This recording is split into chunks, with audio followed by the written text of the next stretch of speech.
Assalamualaikum warahmatullahi wabarakatuh. Alhamdulillahirabbil alamin. Wal aqidatul muttaqin. Asyhadu an la ilaha illallah wahdahu la syarikalah. Wa asyhadu anna Muhammadan abduhu wa rasuluh. A'udzu billahi minasyaitonir rajim. Bismillahirrahmanirrahim. Innamal mu'minuna alladzina amanu billahi wa rasuli summa lam yartabu wa jahadu bi amwalihim wa anfusihim fi sabilillah ulaika humus shadiqun. Shadaqallahu waladim. Bapak Ibu yang berbahagia, marilah kita panjatkan puji syukur kehadirat Allah Subhanahu wa taala. Karena rahmat-Nya lah kita bisa melaksanakan salat subuh berjamaah. Salawat dan salam mudah-mudahan tetap terlimpahkan pada Nabi kita Muhammad SAW. Bapak Ibu yang berbahagia,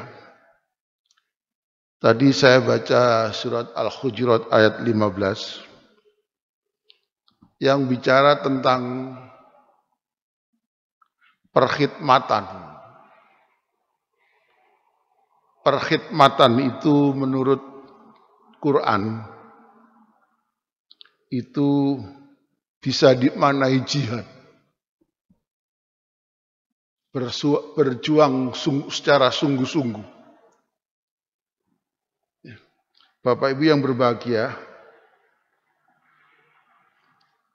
dalam surat Al-Hujurat ayat 15 itu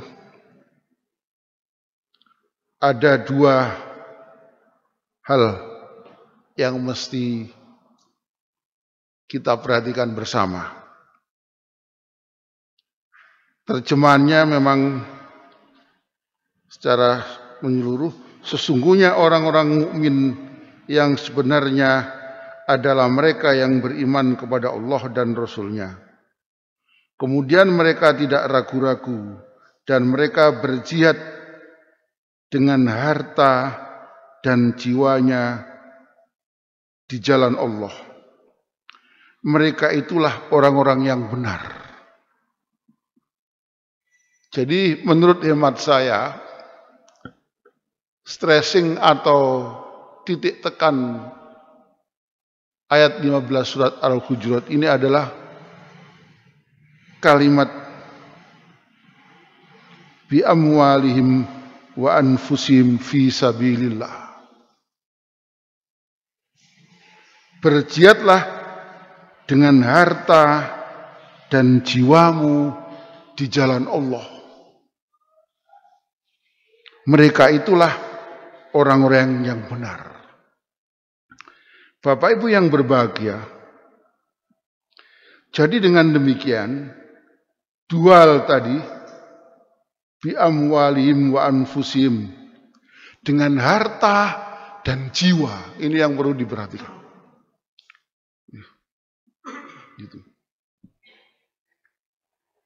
Al-Quran mengajari kita untuk berkhidmat dengan harta. Harta dulu ya, baru jiwa.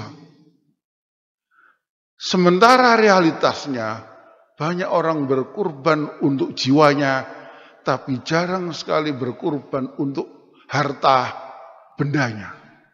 Padahal secara eksplisit, atau dalam bahasa Al-Quran muhkam jelas bahwa kita disuruh oleh Allah berjihad dengan harta dulu, baru jiwa kita. Bi amwalihim, baru wa anfusihim. Banyak orang seperti yang dikatakan rela mengorbankan nyawa, tetapi tidak rela mengorbankan hartanya. Bahkan jiwanya. Oleh karena itu,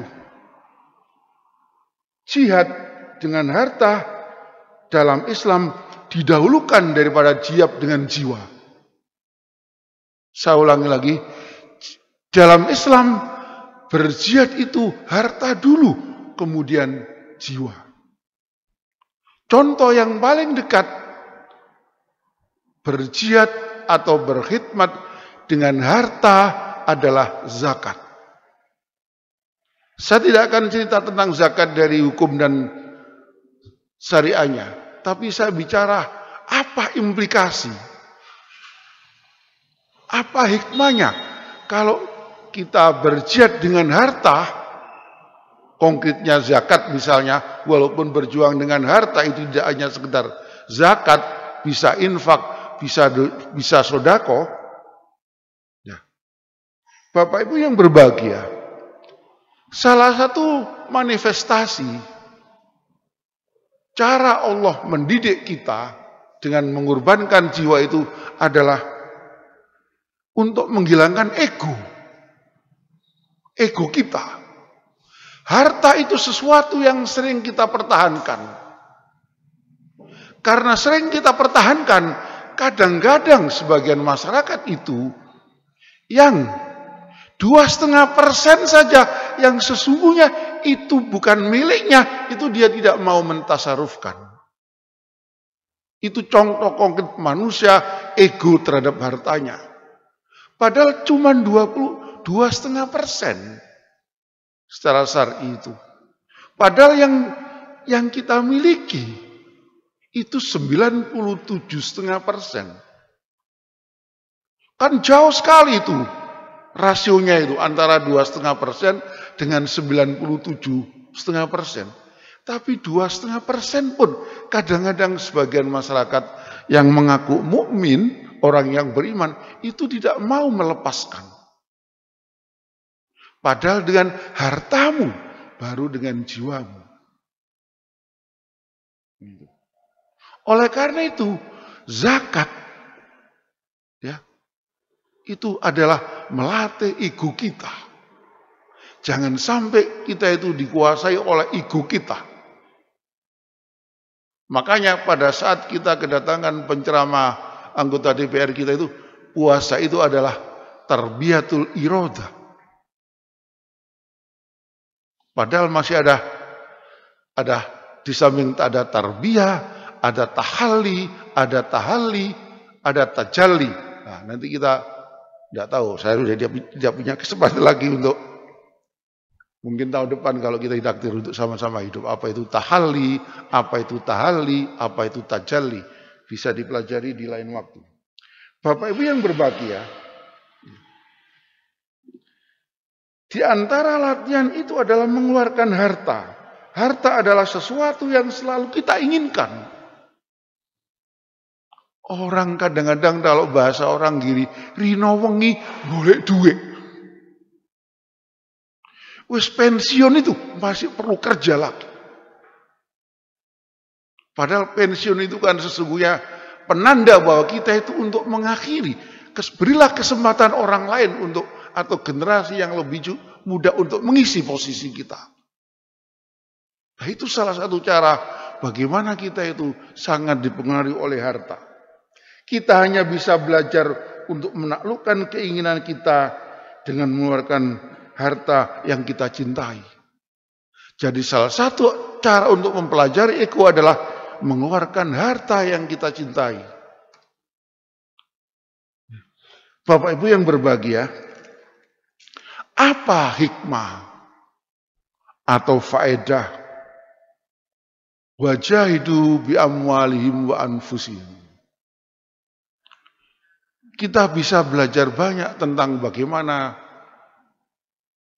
mensikapi harta kita ini dari kalangan ahli sufi atau orang-orang yang disebut tasawuf, pengamal tasawuf. Paling tidak menurut hemat saya ada 5 faedah atau hikmah kita mensikapi surat Hujurat ayat 15 itu. Pertama, sudah tadi saya singgung, menaklukkan ego. Mengalahkan upaya untuk mementingkan diri sendiri. Ya. Kita mempunyai kecenderungan untuk senantiasa ingin dihikmai. Kita sering senantiasa orang itu cenderung dihikmati pada orang lain, tapi tidak berhikmah pada orang lain. Kita tidak menginginkan manusia berkhidmat kepada kita, tetapi kita inginnya seluruh isi alam semesta itu nek iso kalau bisa berkhidmah pada kita.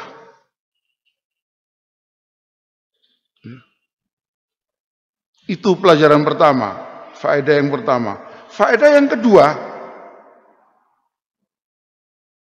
dengan berkhidmah lewat harta dan jiwa, sesungguhnya kita diajari Allah untuk meruntuhkan kesombongan yang ada dalam diri kita.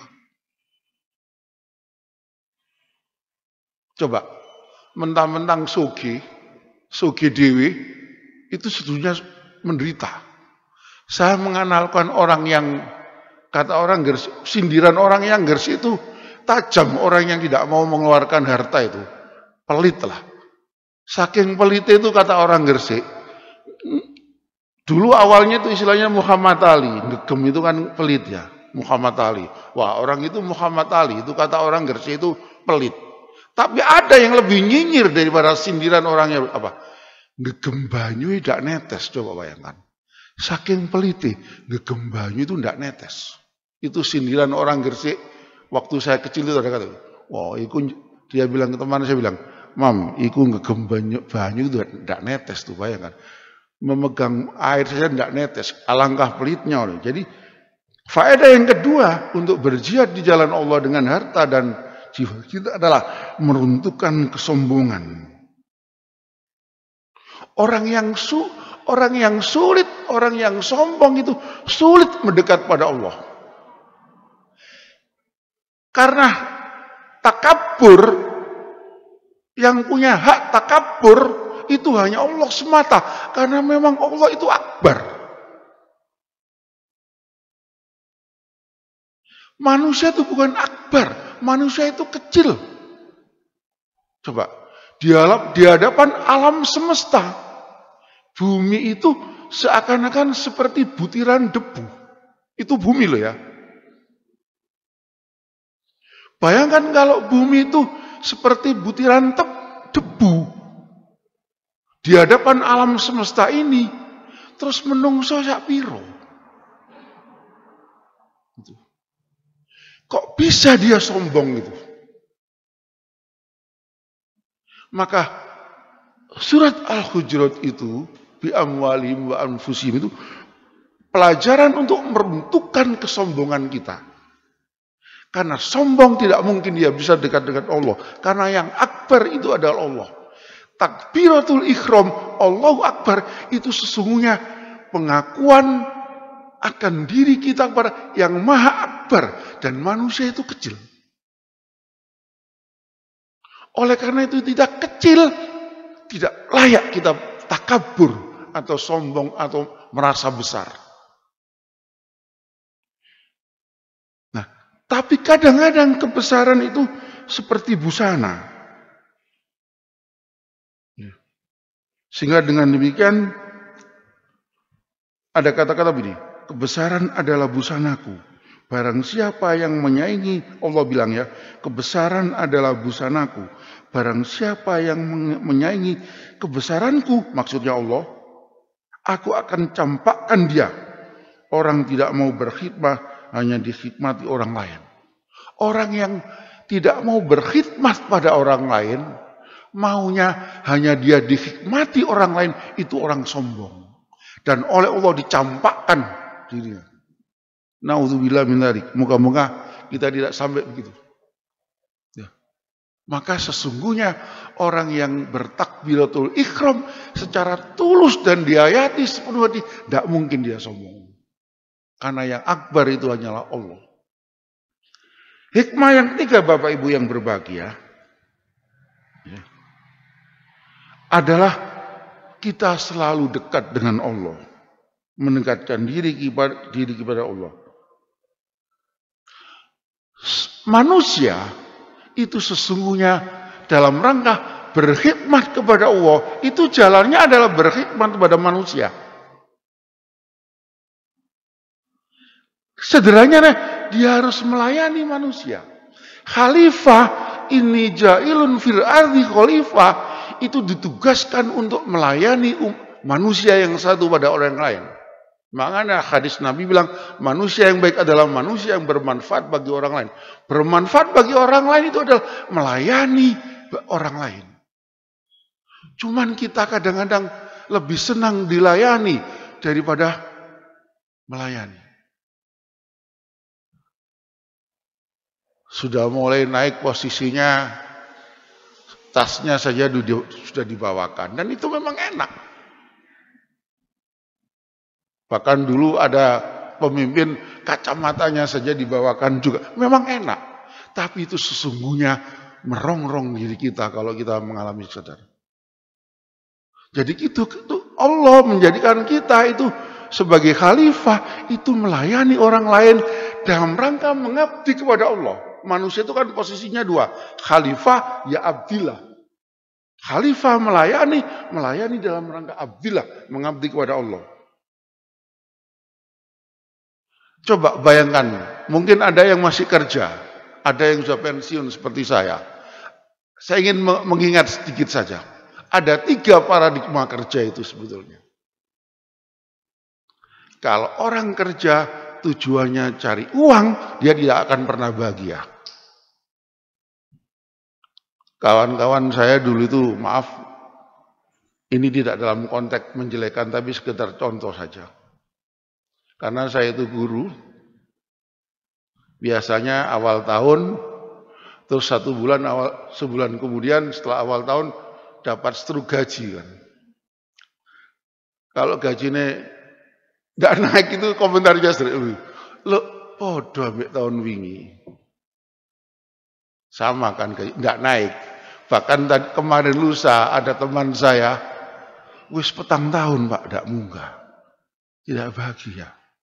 Kalau kerja cari uang, memang benar kerja itu cari uang. Tapi tendensi kerja cari uang, dia tidak pernah akan bahagia. Selalu akan kekurangan. Kalau kerja hanya berpedoman pada SOP, maka dia seperti patung. Maka kerja yang ingin memperoleh bahagia itu adalah melayani. Ada sebuah cerita di perguruan tinggi. Office boy ya. Itu setiap saat dia menyajikan minum pada rektornya. Dan pada saat dia masuk ke ruang rektornya, dia selalu mengucapkan salam. Tapi selama mengucapkan salam sekian tahun, dia tidak pernah dijawab oleh rektornya. Karena dia melayani, ya tulus saja. Urusan jawab dan tidak kan urusan rektornya, bukan urusan dia. Itu melayani. Maka kalau kita ingin bahagia Bapak Ibu, marilah kita berkhidmat pada orang lain. Bukan memaksa orang lain berkhidmat pada diri kita. Karena kita ditugaskan oleh Allah sebagai khalifah, itu melayani. Melayani sesama agar kita sebagai manusia bermanfaat. Itulah manusia yang baik menurut hadis. Nah, kadang-kadang ya, kita itu senang melayani orang yang kalangan yang disebut golden card. Ya. Padahal kita juga sampakat itu orang kecil itu juga harus kita layani. Terutama orang-orang tertindas, orang-orang yang disebut mustad'afin, itu harus kita layani. Bahkan hadis, kalau tidak salah ada hadis, kalau kita ingin menemui Allah, temuilah pada orang-orang yang tertindas, yang sedang menderita. Yang keempat, ya, dengan berkhidmat kita belajar mencintai. Ya. Penyakit manusia itu adalah ingin dicintai. Sepanjang waktu kita belajar cara-cara kiat-kiat untuk dicintai, bukan untuk mencintai. Banyak buku dijual self-improvement. Bagaimana cara-cara mencintai? Bagaimana cara-cara mencintai? Mestinya kita itu harus belajar banyak mencintai pada orang-orang yang terdekat, sesama, alam semesta yang lain. Jadi mengeluarkan harta, berjihad di jalan Allah, wa anfusihim wa anfusikum itu, bi amwalihim wa anfusihim itu dalam rangka mencintai sesama sebagai ikhtiar mencintai Allah. Lah, oleh karena itu, dalam psikologi modern, ya, menyebutkan tak ada orang yang fall in love, jatuh cinta, yang ada to learn to love, belajar mencintai. Ya. Cinta adalah sesuatu proses. Ya.